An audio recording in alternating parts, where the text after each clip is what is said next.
क्या ये जनरेशन बदतमीज़ है? क्योंकि मुझे ये दिखता है। उनको दुनिया की इतनी ज़्यादा नॉलेज, उनकी उम्र, उसकी उम्र में जब आप थीं तो आपकी दुनिया इतनी खुली नहीं थी। 25 साल पहले मुझे याद है जब लोग मेरा सीवी देखते थे, मेरी specialisation child and developmental psychology में थी और मेरे करियर की शुरुआत अंतरा मैनेजमेंट कॉलेजेस से हुई थी, क्योंकि जैसा तुमने कहा 25 साल पहले, सबसे पहले उस समय एमबीए कॉलेजेस की हवा थी। ज़्यादातर जगह ये मान्यता है कि अगर एक बच्चा है, वो कह रहा है कि हमको बहुत डर लग रहा है इम्तिहान से, तो उसको कहा जाएगा और मत पढ़ो, पहले तो तुम पढ़े नहीं, अब डर लग रहा है, बहुत अच्छा हुआ, अब रो, अब फेल हो जाओगे तभी पता। देखो, किसी का हाथ टूटता है तो हम ये नहीं कहते ना कि एक और हाथ तोड़ दे। मुझे अंधेरे से डर लगता है, बहुतों को लगता है, लेकिन मैं अगर एक अंधेरे कमरे में जाऊं और मैं बेहोश हो जाऊं तो ये पैनिक अटैक। शायद हम लास्ट जनरेशन है जो ये कह सकता है कि एक सेकंड डिवीजन जैसी भी चीज होती थी। एक बच्चा जब रिजल्ट देखता है, उसको लगता है मैं बहुत मेहनत करूंगा 85 आएगा, और यहाँ सबको 100 आ रहा है। और जब हम कॉलेज की लिस्ट निकालते हैं कि कट ऑफ इज 100% और 99% इन दिल्ली कॉलेज, तो उसका इम्पैक्ट क्या है? आप अपने समाज में सक्सेस नहीं बढ़ा रहे हैं। कुछ दिन पहले एक पेरेंट ने बोला कि आजकल के स्कूल जो है फैक्ट्री हो गए हैं। क्रिएटिव बच्चे घुसते हैं और एक होता है ना ढांचा में निकल के बाहर होते हैं, क्योंकि उनको बस एक करियर दिखाया जाता है, करियर के लिए एकेडमिक्स। क्या मानती हैं आप, क्या हो क्या रहा है समाज में? मैं एनईपी में सीसीआरटी में एडवाइज़र थी, तो मैंने करीब 50,000 गवर्नमेंट स्कूल्स के टीचर्स की ऑनलाइन ट्रेनिंग करी कोरोना के समय। तो इतने व्यापक दृष्टिकोण से देखने से मैं कहूँगी कि देखो, बड़े शहरों में शायद ये कहना कि सब स्कूल फैक्ट्री हो गए हैं, कमर्शियल हो गए हैं, कुछ हद तक सही है, पर ऐसा है नहीं। शायद हम धीरे धीरे अब इस चेतना में आ रहे हैं कि स्कूल का एक काम है आपके बच्चे को डिग्री देना। आपके हाथ में मोबाइल किस मॉडल का है और कितने का है, उससे बहुत लोग आंकते हैं कि मतलब आपका सोशल स्टेटस क्या है। जैसे अब बहुत से स्कूल्स हैं जिन्होंने अपने आप बैन कर दिया है कि आपके बर्थडे के दिन आप सिर्फ 2 टॉफी ला सकते हो, कुछ नहीं लाएंगे। मैंने ऐसे स्कूलों को भी देखा है कि मैम गाड़ी भर भर के सामान आ रहा है, अरे अब हमारा अकेला लड़का है। तो अब यहाँ दूसरा सामाजिक एंगल आया, भाई हम लोग 2 थे, 3 थे, 4 थे। आज का बच्चा क्या एक्सेप्ट कर रहा है? जो वो देख रहा है।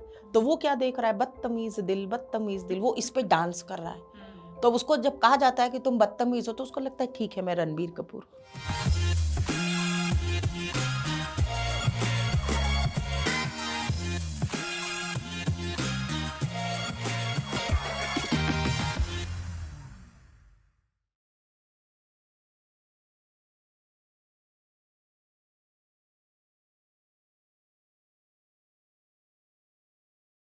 तो अभी तो आपने हमको डांस कराया, अगले दिन आप गुस्सा आके हमको बदतमीज कह रही हैं, तो मेरे पे क्या असर होगा? राइट। ये जो चीज है ना, ये हम पूरी तरह से देख नहीं पाते हैं अंतरा। राइट, हमारा इंटरेस्टिंग पर्सपेक्टिव। जिस समय हमारा जैसा मूड होता है, हमको उतना दिखता है। हाँ, फ्रेम्स में दिखता है। फ्रेम्स में दिख रहा है, आप पूरा देखिए। मैं तो पूरी पिक्चर देखती हूँ ना, मैं कहती हूँ इसीलिए। और इसीलिए जब भी बच्चे आपको लगे कि इसने जो बोला वो डिसरिस्पेक्टफुल है, ये उसको बोलिए।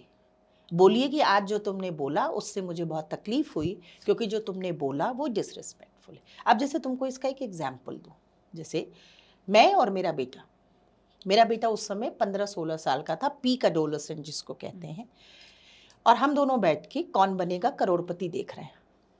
अब कौन बनेगा करोड़पति हम दोनों एक ही टीवी स्क्रीन में देख रहे हैं, दोनों खाना खा रहे हैं। मैं देख के कह रही हूँ कितना बढ़िया प्रोग्राम, इतना अच्छा लगता है। मेरा बेटा क्या कह रहा है? भगवान जाने ये कितनी बकवास करता है, क्वेश्चन कब पूछेगा। अब मुझे गुस्सा चढ़ेगा कि ये तरीका है बात करने का, क्योंकि मैं क्या देख रही हूँ? मैं उसी स्क्रीन में कौन बनेगा करोड़पति में अमिताभ बच्चन देख रही हूँ। मेरा बेटा क्या देख रहा है? जो डेरेक ओब्रायन की जनरेशन का है, वो क्विज देखने बैठा। बोला भाई कसम से ये कब क्वेश्चन पूछेंगे, आप कैसे हैं, आप मेरठ से आए हैं, आपकी माता जी आई हैं। बोला मम्मी इतनी बकवास करता है ना, मुझे गुस्सा चढ़ गया, बदतमीज जनरेशन। अगर मुझे उसको समझाना है कि मुझे अमिताभ बच्चन क्यों अच्छा लग रहा है, तो ये तो मुझे उससे कम्युनिकेट करना पड़ेगा ना। लेकिन हम लोग क्या कहते हैं? बदतमीज हो, तुम्हारी जनरेशन को तो कोई अच्छी चीज अच्छी, क्या क्लासी पर्सनालिटी, अमिताभ बच्चन को देखो। कभी अंतरा हमने अपने आप से पूछा है अमिताभ बच्चन कौन है? एक एक्टर है। अमिताभ बच्चन आपके समाज में एक मिडिल क्लास फैमिली के लिए रोल मॉडल है, क्योंकि अमिताभ बच्चन ने बहुत अपनी शख्सियत में बहुत फेम नेम कमाया, लेकिन एबीसी कॉरपोरेशन जब पूरी तरह से थ्रैश हुआ तो ये आदमी ऑनेस्ट था और इसने आके कहा कि हाँ मैं बैंकरप्ट हो गया। केबीसी उसी का रिवाइवल है। It इस takes a आदमी lot of ने courage. 90 करोड़ रुपए का इसके ऊपर कर्ज। उस समय कर्ज था, पर इसने पब्लिकली एक्सेप्ट किया, भाग नहीं गया किसी और की तरह कि लंदन चला गया, भाग गया, स्विट्जरलैंड में जाके बैठ गया। इसलिए ये रोल मॉडल है। आज शायद उससे बड़ा कोई फिल्म इंडस्ट्री में स्कैंडल नहीं है अमिताभ एंड रेखा।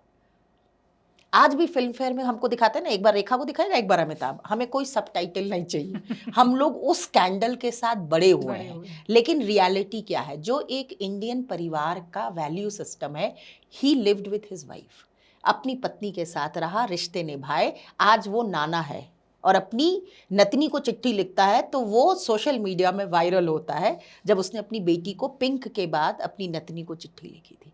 तो जितने वैल्यू सिस्टम आपको सिखाए जाते हैं, अमिताभ बच्चन उसको प्रोजेक्ट करता है। इसलिए मैं जब केबीसी देख रही हूँ तो मैं अमिताभ बच्चन देख रही हूँ। हमको वो क्या क्वेश्चन पूछेगा, कौन जीते, उससे हमें कोई मतलब।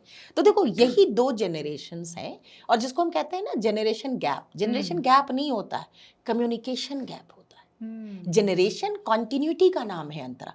आज मैं यहाँ बैठी हूँ, कल मेरा बेटा यहाँ बैठेगा, इसके पहले मेरे पिताजी यहाँ बैठ सकते थे। जनरेशन कॉन्टिन्यूटी होती है, कम्युनिकेशन और हमारा देखने का नजरिया में गैप आता है।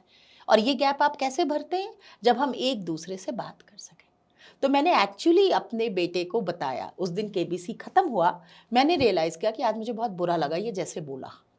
मैंने कहा मैं तुम्हें बताऊं, मैं अमिताभ बच्चन को, और ये सारी चीजें कि कैसे अमिताभ बच्चन कुली में जब हिट हुआ था तो पूरे देश में लोग इसके लिए पूजा करते थे। उसके बाद सिद्धि विनायक मंदिर की महानता इतनी बढ़ गई क्योंकि जया बच्चन वहां जाती थी और फिर अमिताभ बच्चन ठीक हो गया। फिर उसके बाद हर केबीसी में वो मेरे साथ बैठता था और बोलता था अच्छा एक और स्टोरी बताओ ना माँ, तुम बता रही थी कि सिलसिला पिक्चर फ्लॉप हो गई थी। हमने कहा हाँ, क्योंकि बेटा पब्लिक सिंपैथी जया बच्चन के साथ इतनी थी कि बहुत बढ़िया मूवी बनाई गई होगी, पर इतनी रियलिटी से रियल थी। सिलसिला मेजर फ्लॉप थी, इसको दोबारा रिलीज किया गया और तब डिजिटल मीडियम्स आए फॉरेन में, और तब यश चोपड़ा बन गए, तो सिलसिला बहुत हिट हुई। पहली बार सिलसिला उठी थी, लोगों ने सोशल एक्सेप्टेंस नहीं थी, बिल्कुल नहीं थी, लोगों ने कहा ये मूवी देखने नहीं जाएंगे, गलत है, इट वाज प्रमोटिंग एडल्ट्री।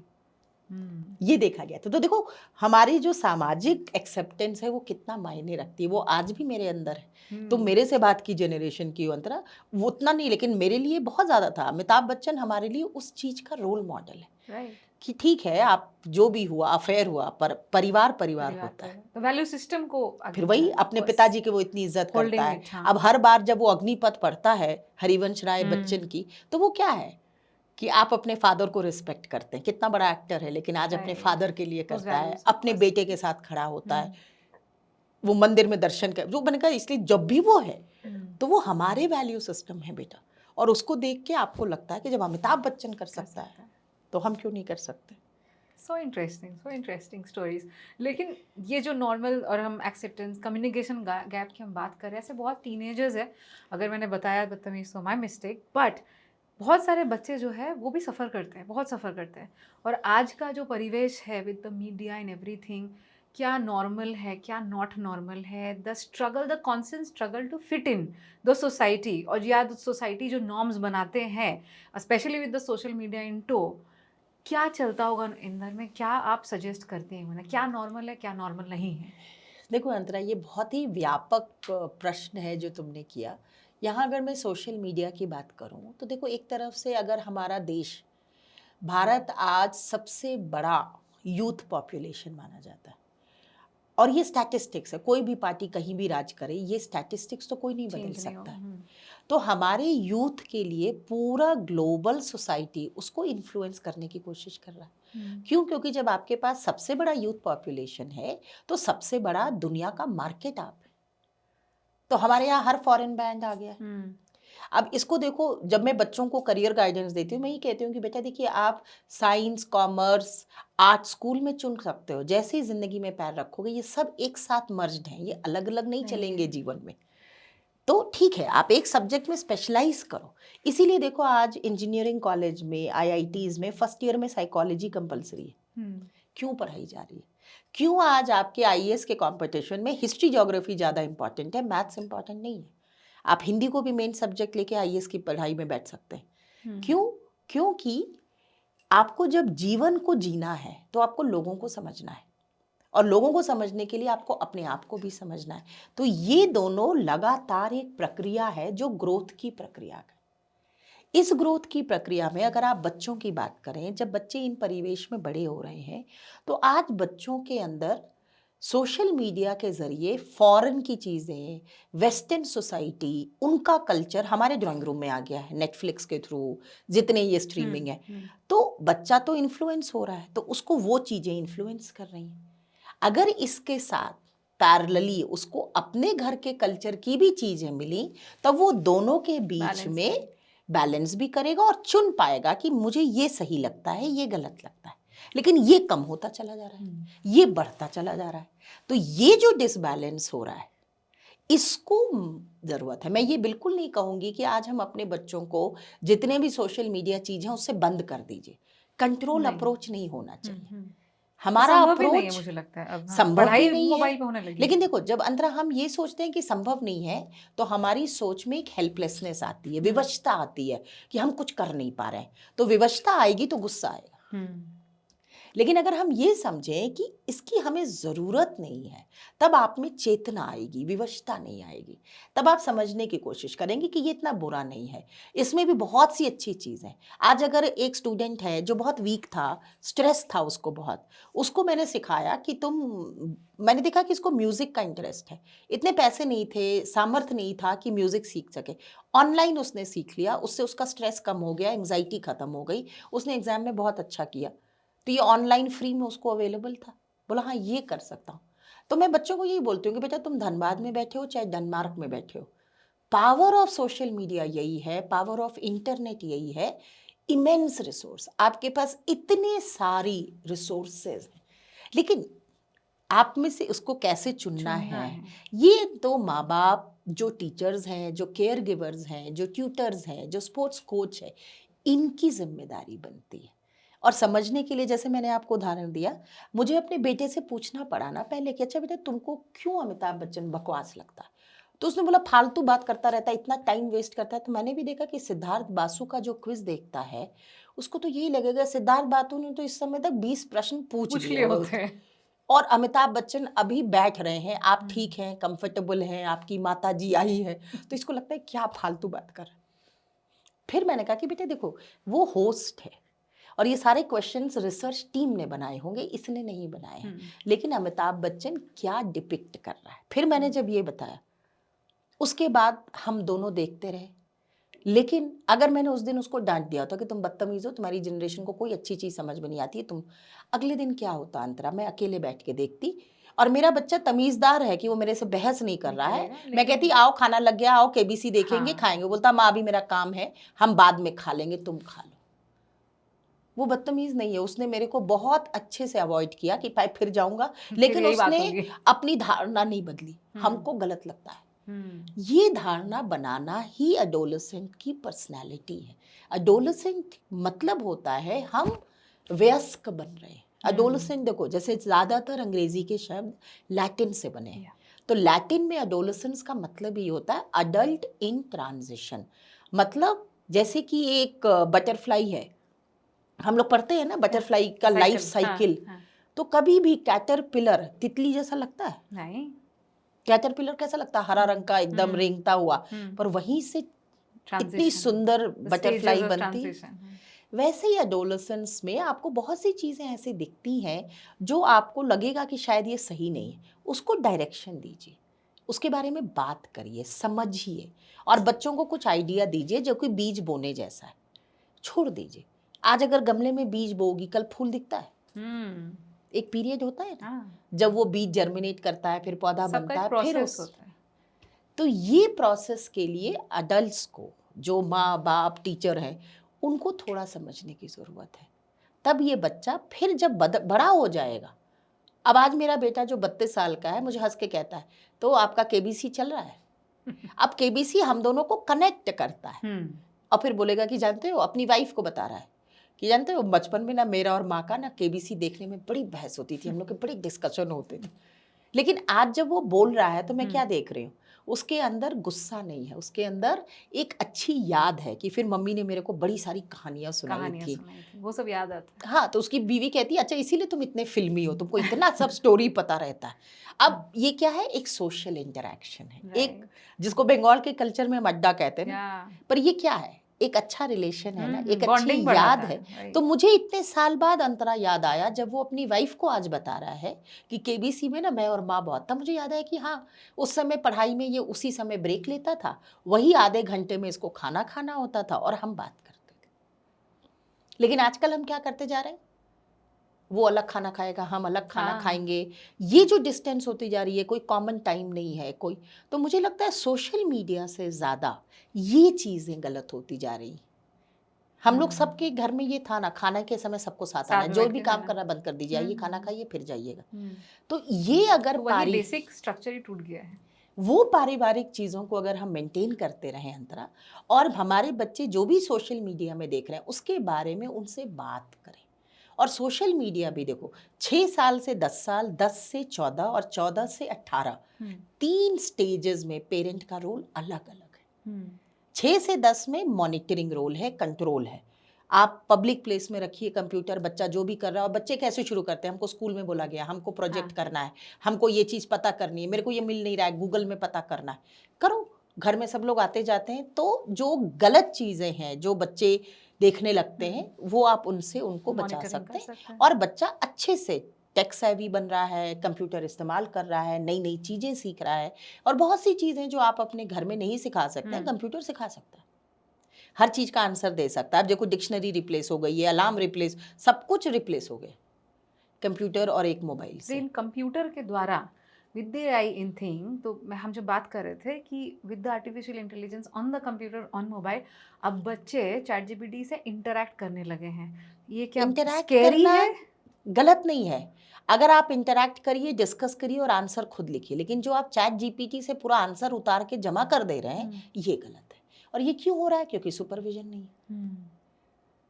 अब देखो 6 से 10 साल में मैंने बहुत से पेरेंट्स को देखा है, बहुत खुश होते हैं, मेरा बेटा बहुत कंप्यूटर पे करता है। बहुत अच्छी बात है, करता क्या है आपको ये पता है कि नहीं? नहीं, वो थोड़ा बहुत कार्टून देखता है। ऐसे ऐसे कार्टून हैं जो कि बहुत डेरोगेटरी। यस। अब जैसे शिनचैन जैसा ही है। हाँ। अब देखो शिनचैन जापान में बना है, कोरियन टाइप का है। उसका कल्चर अब अलग है। शिनचैन को अगर आप कोरियन लैंग्वेज में देखिए तो बहुत अच्छा सीरियल है। उसको इंग्लिश में ट्रांसलेट किया है तो भी बुरा नहीं है। लेकिन जब हिंदी में ट्रांसलेट किया गया है तो देखो, शायद ओरिजिनली शिनचैन बोल रहा है कि hi mom how are you, तो बुरा नहीं है। लेकिन उसका हिंदी ट्रांसलेशन क्या है, ए माँ तू क्या कर रही है। अब ये जिस टोन में बोला गया है ये बदतमीज लगे कि ये हाँ, ऐसे कोई माँ से बात करता है। हम ऐसा नहीं करते। ये हमारा कल्चर नहीं है। तो आप दूसरे के कल्चर के सीरियल को हिंदी में आपने जिसको कहते हैं ना रफू कर रखा है, और वही बच्चा दिन के 6 घंटे सुन रहा है।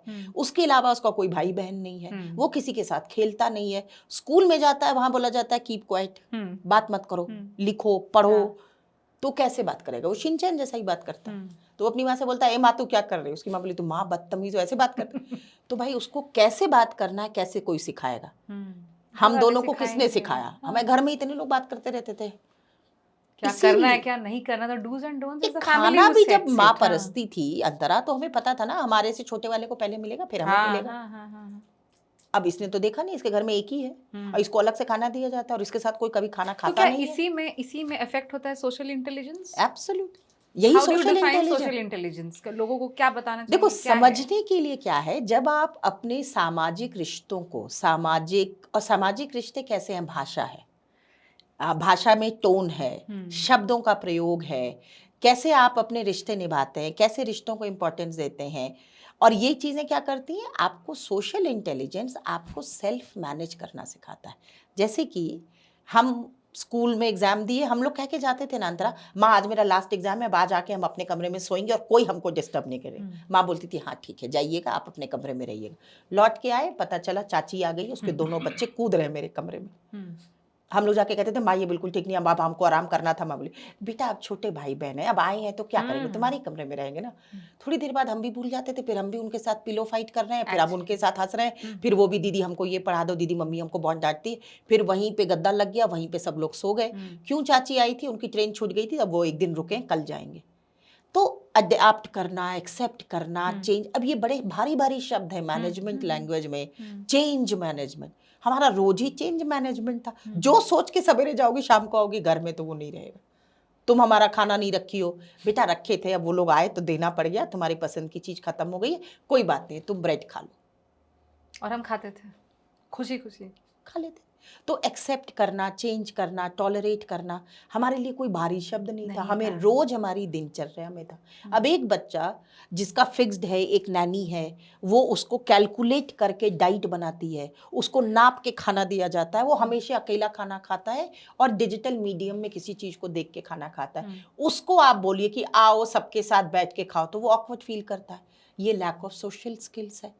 यहाँ सोशल इंटेलिजेंस उस बच्चे की क्या होगी।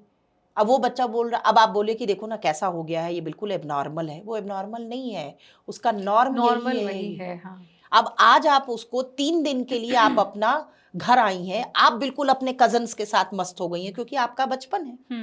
अब वो एकदम ऑड फील कर रहा है, हमने इतने लोग ही नहीं देखे, उसको डर लग रहा है, उसने अपने को कमरे में बंद कर लिया है, बाहर नहीं आ रहा है, मैम ये एबनॉर्मल है। और ऐसे लोग मेरे पास लाए जाते हैं, मैम इसकी थेरेपी चाहिए, ये एबनॉर्मल हो गया है।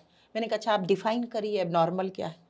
भाई जिसका नॉर्मल लाइफ ये है, और आप लोग 4 साल से दुबई रह रहे थे, उसके बाद आप लोग वापस आ गए इंडिया, इंडिया में भी आके आप लोग जहाँ रह रहे हैं, आप एक बार उसको ले गई हैं, पहली बार जीवन में वो कजन से मिला है, और ये सारे कजन्स जो हैं एक दूसरे से बहुत अच्छे से जानते हैं, उनको ये एलियन नजर आता है। ये लोग उसको बोल रहे हैं तुम ईटी हो, तुम ये हो, तो वो कैसे कंफर्टेबल फील कर सकता है। आपने क्या उसको प्रिपेयर किया। तो देखो ये जो सारी जो चीज़ है, सोशल इंटेलिजेंस का मतलब है आपके अंदर कितना ज़्यादा समाज की चीज़ों को समझना, उनको एक्सेप्ट करना, उसके अनुरूप अपने को बदलना। अब अंतरा आज हम अपनी ऑफिस की पार्टी में जाते हैं और अपने बचपन की दोस्त की शादी में जाते हैं, दोनों में क्या हम एक ही तरह से बिहेव करते हैं? नहीं, बिल्कुल नहीं। That is social intelligence. क्या हम अपने ऑफिस में जो कपड़े पहन के जाते हैं और अपने घर में आके जब हम रिलैक्स कर रहे हैं या हम एक वेकेशन पे जा रहे हैं तो एक ही जैसे तैयार होते हैं? बिल्कुल नहीं। इसका ये मतलब नहीं है कि हम बदल गए हैं, इसको सोशल इंटेलिजेंस कहते हैं, सोशल एप्रोप्रिएटनेस।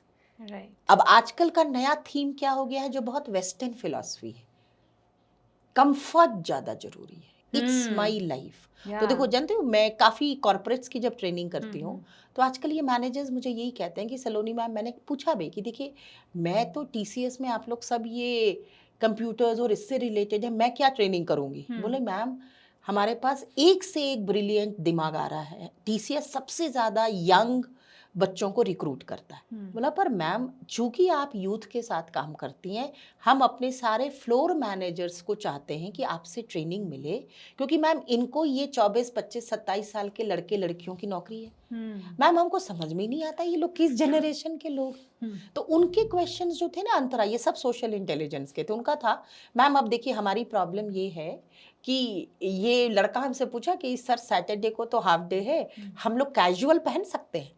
तो हम लोग बोले हाँ हाँ सैटरडे को तो आप लोग प्रोजेक्ट पे काम। बोले मैम कैजुअल का ये मतलब नहीं था ना कि आप हाफ पैंट और रबर का चप्पल पहन के ऑफिस आ जाएंगे।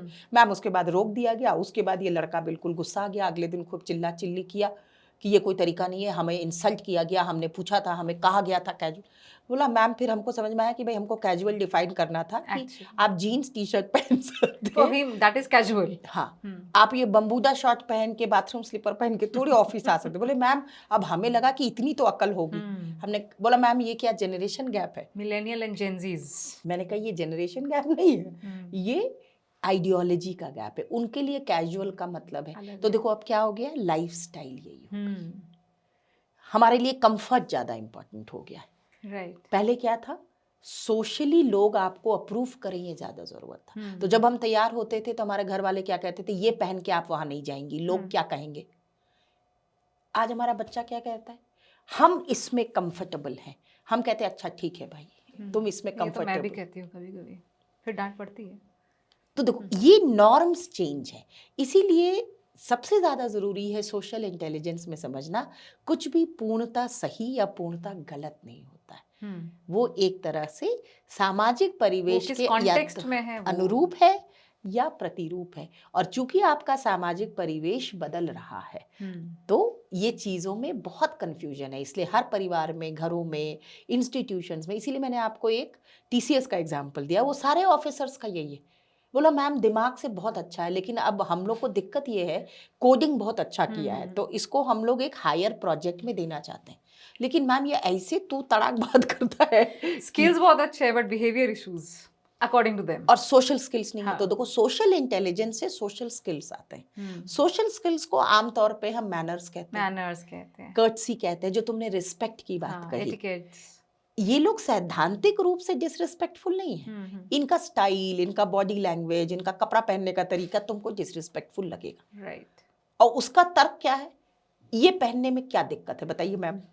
आप तो देखिए मैम समझती हैं, अब ये लोग हम लोग को जज करते हैं हमारे कपड़े से। हम कपड़े के लिए यहाँ नौकरी करने आए हैं कि अपने स्किल के लिए आए हैं? मैम मेरा कोडिंग बहुत अच्छा है। अब वो कह रहा है कि मैम ब्रिलियंट है, वन ऑफ द, जैसे हम लोगों को देखना होता है कि कौन बहुत मैम ये बहुत ही आगे जाएगा, लेकिन मैम अगर ये अपना तरीका नहीं ठीक करेगा ना तो इसको कहीं नौकरी नहीं मिल सकती। हमेशा हर चीज़ में मैम हम लोग इतना बात कर रहे हैं, बहुत सारा आज मेंटल हेल्थ पे, एडोलेसेंस पे बहुत इंटरेस्टिंग चीज़ें भी हमें जानने को मिल रही है, बट बेसिक प्रॉब्लम क्या है मेंटल हेल्थ की, क्या क्या इश्यूज होते हैं, वो थोड़ा अगर आप बता सकें।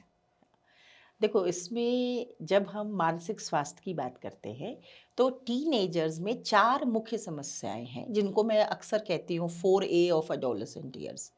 तो पहला है कि एंजाइटी की प्रॉब्लम बहुत बढ़ रही है, और हमें, जैसा मैंने कहा, कि इसको ड्रामा या नाटक नहीं समझना है, इसको क्राई फॉर हेल्प समझना है।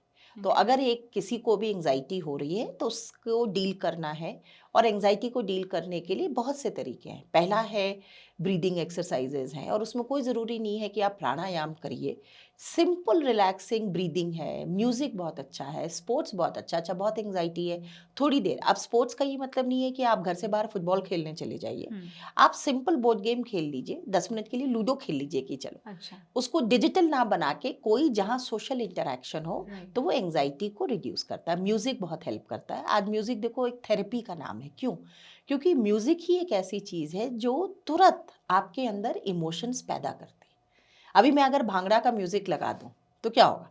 देखो नाम से ही मन तुमको करेगा तुरंत नाचने का। हाँ। उत्साह आएगा, आपको एनर्जी आ जाती है। हम्म। ठीक वैसे ही अगर मैं विदाई का गीत लगा दूँ तो कहीं न कहीं माँ-बाप याद आते हैं, आँखों में आँसू आ जाते हैं। तो म्यूज़िक सबसे अच्छी थेरेपी है जो बिना किसी कॉस्ट के हर आदमी के पास अवेलेबल है। तो मैं हमेशा कहती हूँ कि सिंपल ब्रीदिंग एक्सरसाइजेज़ हैं, म्यूज़िक है, इन चीज़ों का भी इस्तेमाल करिए तो आप जो एंग्ज़ायटी बढ़ रही है उसको कम कर सकते हैं। दूसरा ये एडोलेसेंट का अग्रेशन है, और अग्रेशन इसलिए बहुत ज़्यादा हमारे समाज में है क्योंकि अग्रेशन पावर से रिलेटेड है। और देखो अंतरा, आज हम जिस समाज में हैं यहाँ पावर सबको चाहिए। जैसे कि पैसा और नाम भी क्या है, पावर के ही सिंबल है ना, कि मेरे पास अगर पैसा है तो मैं कुछ भी कर सकता हूँ। तो जहाँ पे भी पावर सोसाइटी में बहुत ज़्यादा दिखेगा वहाँ अग्रेशन बढ़ता जाएगा। तो इसलिए अग्रेशन, और अग्रेशन इमोशंस में हम क्या कहते हैं कि देखो एंगर क्या है, एक बहुत ही नेचुरल इमोशन है, लेकिन एंगर में बहुत ज़्यादा शरीर में एनर्जी आती है। अब कभी देखा है ना कि जैसे मेड नहीं आ रही और बहुत तेज आज गुस्सा, बहुत हो गया इसका नाटक, उस दिन हमको कितनी एनर्जी आती, पूरा किचन साफ हो जाता, अलमारी साफ हो जाती, सब काम हो जाता। एंगर एनर्जी देता है, अग्रेशन एंगर नहीं है, अग्रेशन बिहेवियर। गुस्सा होने पे अगर हम अपनी चीज़ों को उसका दिशा निर्धारित कर सकें तो एंगर ड्राइव है। स्पोर्ट्स में देखो एंगर को ड्राइव की तरह इस्तेमाल किया जाता है। लेकिन आम तौर पे एडोलेसेंट में जब गुस्सा आता है तो वो डिस्ट्रक्टिव बिहेवियर में चला जाता है। कभी अपना हाथ मारना, सर फोड़ लेना, हम अब पढ़ेंगे ही नहीं। अब जैसे मुझे गुस्सा क्यों आया है, ये गुस्सा नहीं है, ये डिसअपॉइंटमेंट है, हम इतना मेहनत किए थे, मेरा इतना कम नंबर आया, जाओ अब हम पढ़ेंगे ही नहीं।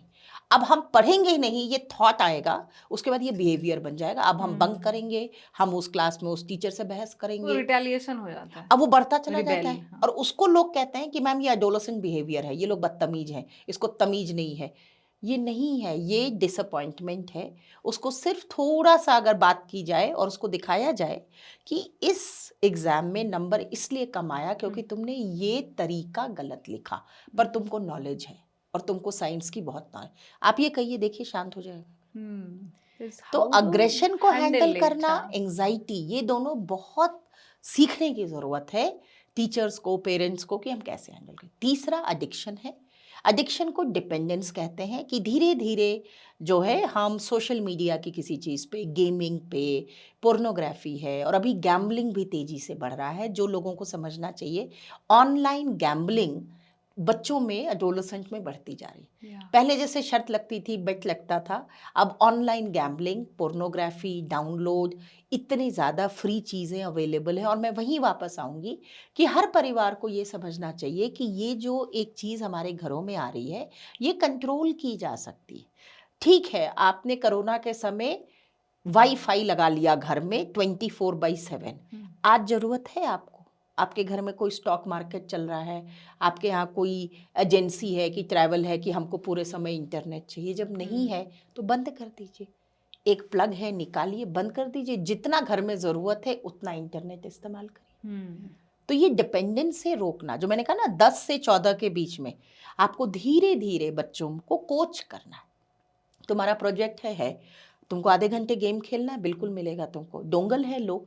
आप तब उसको एक सीमित दायरे में समझ सकते हैं। इतने हेल्पलेस हम हैं नहीं जितना बहुत से लोगों ने अपने को बना रखा है कि हमारी आदत है, अब क्या करें, वाईफाई तो चलता ही रहता है। आप ही ने लगाया है वाईफाई, क्या ज़रूरत है? कोरोना में शायद ज़रूरत थी। अब क्या है, घर के जितने मेंबर हैं जो काम कर, सब लोग जियो देख रहे हैं, सब लोग जियो सिनेमा 24 घंटे देख रहे हैं। तो बच्चा भी, उसको लगता है जब सब लोग यही कर रहे हैं तो ये सही ही होगा। तो ये जो डिपेंडेंस बढ़ती जा रही है, इसके बहुत सारे और साइड इफ़ेक्ट हैं।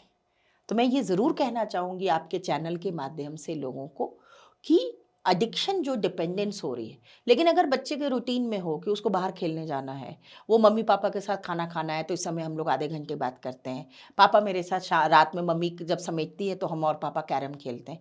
आज भी मेरे दोनों बेटे ऑनलाइन चेस खेलते हैं अपने फादर के साथ। इसकी शुरुआत हुई थी क्लास 3 या 4 से, जब उनको सिखाया जा रहा था। आज पापा ज़्यादातर हार रहे हैं क्योंकि अब ऑनलाइन में वो 1 मिनट का टाइम होता है जिसमें आपको करना होता है। मेरे हस्बैंड पुराने में बोले, अरे यार अभी हम सोच रहे हैं, बोला खत्म हो गया टाइम, हार गए आप, आपको इतनी जल्दी करना है। तो अब वो समझती कि ये सब बड़ी जल्दी सोच लेते हैं इतना। हमने कहा देखो यही इस जनरेशन, लेकिन चेस का गेम वही है, वही बाप बेटा है। पहले 3 साल, जैसे क्लास 3 में 7-8 साल में खेलना शुरू हुआ था, आज उल्टा हो गया, आज वो 32 साल का है, फादर 60 साल के हो गए हैं, लेकिन वो बॉन्डिंग है। राइट। और वो दोनों फुल टाइम नौकरी करने के बावजूद भी टाइम निकालते हैं ना कि सैटरडे को ये 5 बजे याद रखिएगा हम लोग ऑनलाइन चेस खेलेंगे। Nobody is that busy. आपको समय निकालना है क्योंकि ये उनको जॉय देता है, कनेक्ट करता है, ये सोशल इंटेलिजेंस है। तो हम जब सोशल इंटेलिजेंस और कनेक्शन और बॉन्डिंग की बात कर रहे हैं, टीनेजर्स में बहुत बड़ा प्रॉब्लम होता है, हमें भी हुई थी कभी ना कभी, कि संगत, हमेशा बोलते हैं संगत अच्छा रखो, क्योंकि personally I been blessed with very good friends. तो ये संगत और जो सर्कल आप चुनते हैं अपने टीनेज में, एडोलेसेंस में, कितना मायने रखता है? बहुत मायने रखता है। ये सबसे बड़ा सोशल इन्फ्लुएंस है एडोलेसेंट में, क्योंकि इस उम्र में आप अपनी उम्र के लोगों के साथ रहना चाहते हैं, तब आप अपनी व्यक्तित्व को समझ पाते हैं।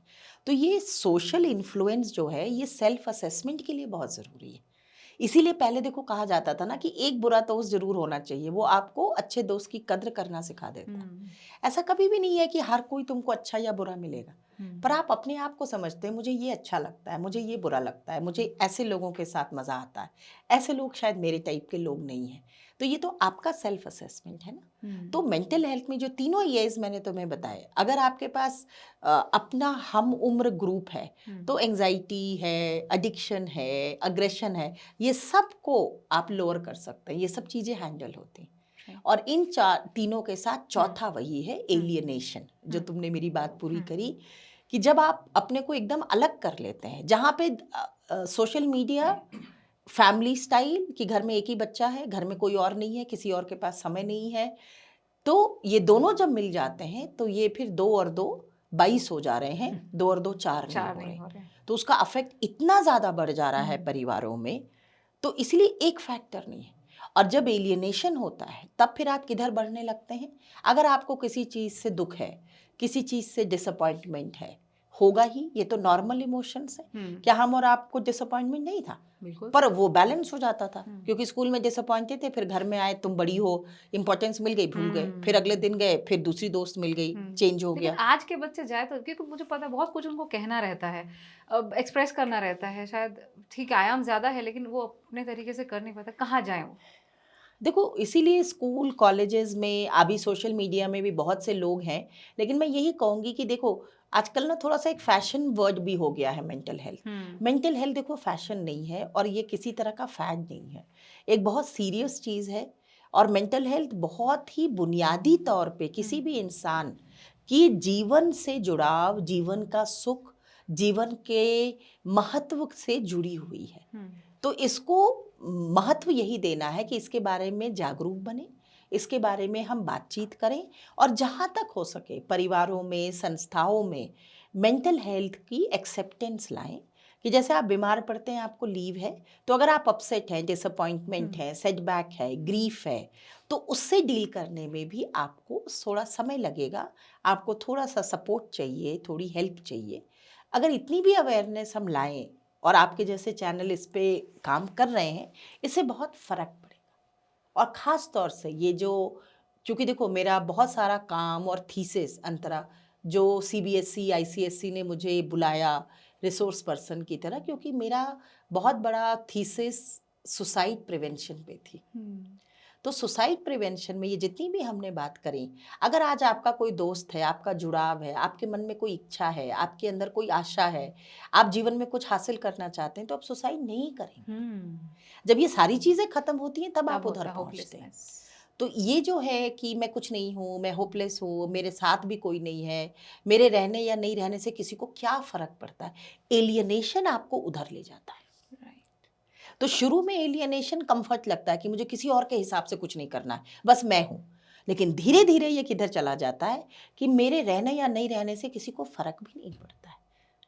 और वहीं से फिर ये टर्न चला जाता है कि मैं सक्सेसफुल नहीं हूँ, मेरे को तो 100% नंबर भी कभी नहीं आएगा। मतलब मुझे बहुत तकलीफ़ होती है अंतरा जब मैं ये सुनती हूँ, क्योंकि देखो सोसाइट में जब हम काम करते हैं तो हम उसी से बात कर सकते हैं ना जिसने अटेम्प्ट किया और बच गया।